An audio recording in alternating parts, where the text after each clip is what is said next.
Megan's cats. It's been a while since I've made any of these. I think I have a sample. Yeah.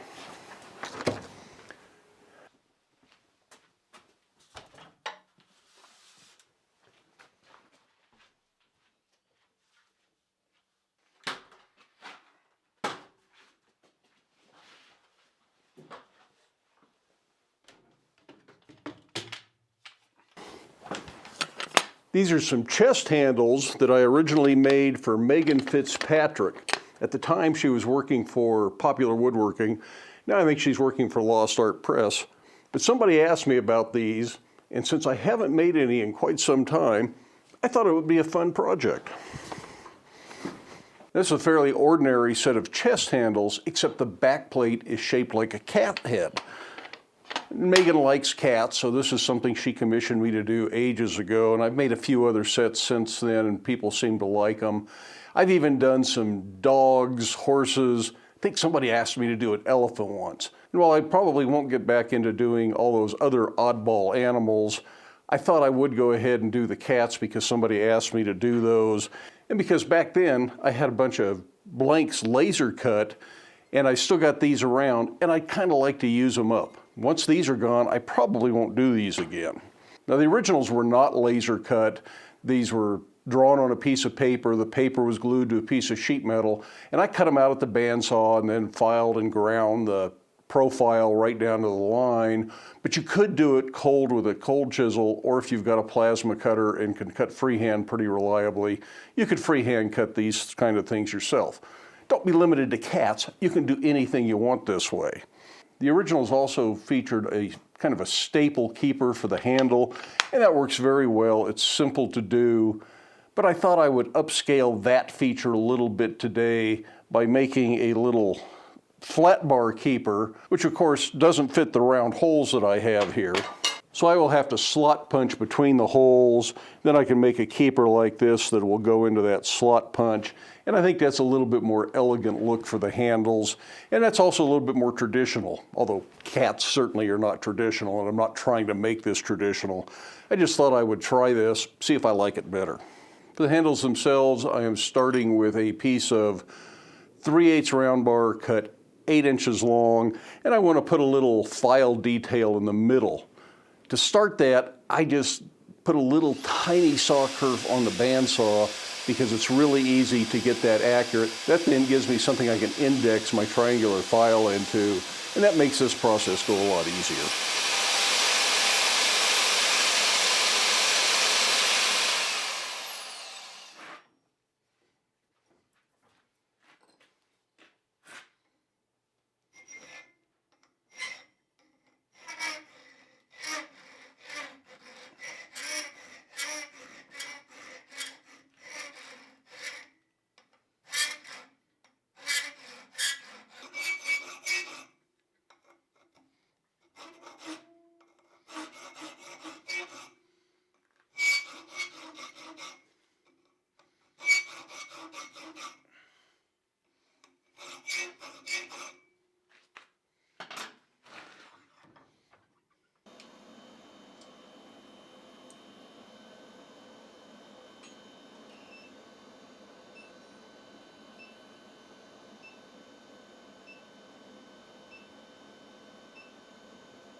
I made 4 of the little keepers. That's 2 per handle, 2 handles for a set, at least for most things. Then I slot punched the other back plate. This is 1/8 inch material. A little slot punch like that isn't hard to do in the 1/8 inch material.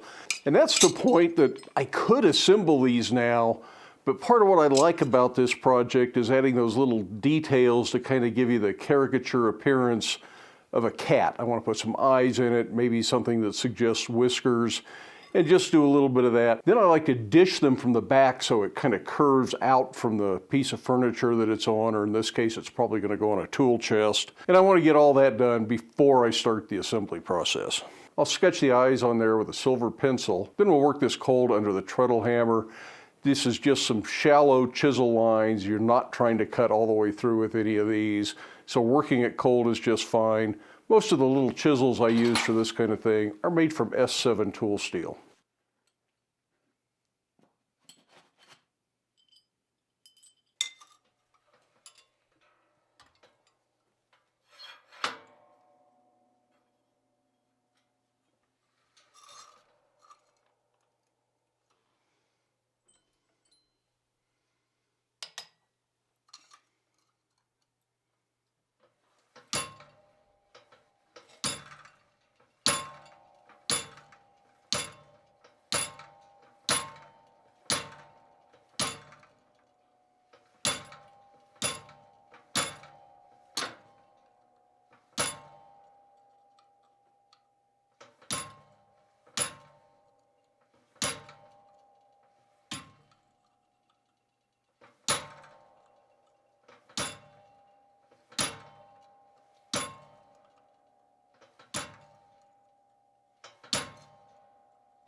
Now that's a pair of cat head chest handles, or Megan's cats. And thanks to Megan Fitzpatrick for inspiring the original version of these. It's probably at least 10 years ago. Now I like to weld those little keepers in instead of pinning them over. I have found that I oftentimes end up deforming the hole or causing some other problem while I'm hammering away on the backside. Something goes wrong on the front side, then it's a problem to fix. And the welding is not as hard as hammering on that. And I like using the gas welding because it's kind of slow, very controlled. Using MIG, it might be easy to get way too much filler material. If you have TIG available, that would probably be a good idea, but I don't have a TIG torch, so I just use oxyacetylene for that. As far as mounting hardware, I countersunk the holes, so these will take a flathead wood screw. I provide color-matched wood screws with things like this, and I prefer slotted screws. A lot of people hate slotted screws. I think the appearance the slotted screws give on hardware items like this enhance the look, and I think Phillips screws kind of detract. But that's up to you. Now, if you're looking for a video on how I do the color matching, made one several years ago. It's an older video, but I'll link it up here. And you should be able to find some information on how I do those screws. At that time, I was stripping the plating off with a stronger acid. Now I just use vinegar. I'd like to thank everybody for taking the time to watch the video, but a special thanks to my channel members and to my Patreon patrons who are helping provide financial support for the videos. In return, channel members usually get the videos a day or two early, and Patreon patrons not only get the videos early, but they get an ad-free version of the video if you don't like the annoying ads. In the meantime, I hope you have time in your day to get out to your shop, make something, but stay safe, wear your safety glasses. We'll see you for the next video.